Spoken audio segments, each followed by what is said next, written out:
qassob ko'payib ketsa, anu so'yar, manu so'yar deb mol harom bo'lib qolar ekan. Jon berayotgan molni anu qassob ko'payib ketib qolsa. Chala mulla ham ko'payib ketdi. Hech qancha ilmga ega emas.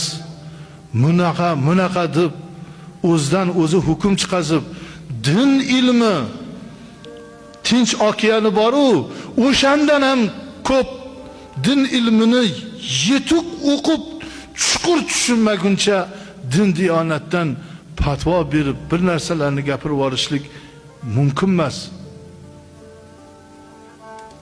Fiqh ilmi bor, usulul fiqh. Shariatda nihoyatda usulul fiqhga katta e'tibor beriladi. Bu kitoblarni o'qib chiqqanmisiz? Ijmo, qiyos deganlari bor. Biz qiyosga ko'nmaymiz deydiganlar ham bor. Qiyossiz ish bo'lmaydi. Payg'ambarimiz Muhammad sallallohu alayhi vasallamning mana muborak so'zlaridan qiyos ilmidan keltiray misol. Hazrati Umar so'radilar: "Ya Rasululloh, Ramazonda roza tutib xotinimni o'psam roza sinadimi, sinmaydimi?" dedilar. Tahorat qilyotib og'zingni chaysang rozang sinadimi, sinmaydimi dedilar. Sinmaydi.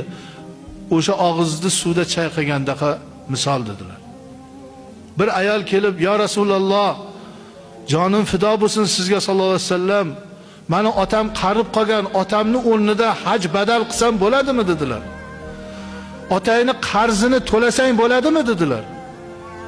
"Ha, otamni qarzini to'lasam, Allohning oldidagi qarzini unchinin to'laganing zo'r bo'ladi" dedilar. Qiyos.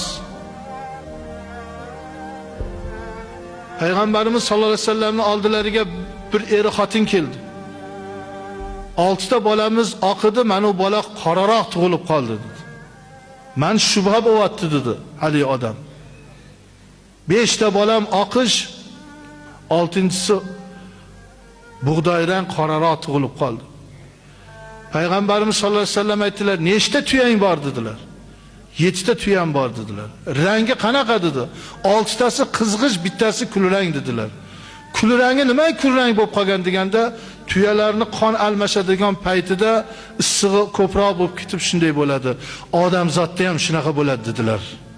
Buni qiyos ilmi deydi.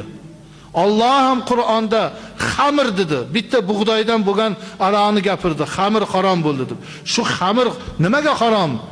Harom mast qiladiganligi uchun. O'shandan nimaiki insonni mast qilsa harom bo'lib ketilinadi. Buni qiyos deydi.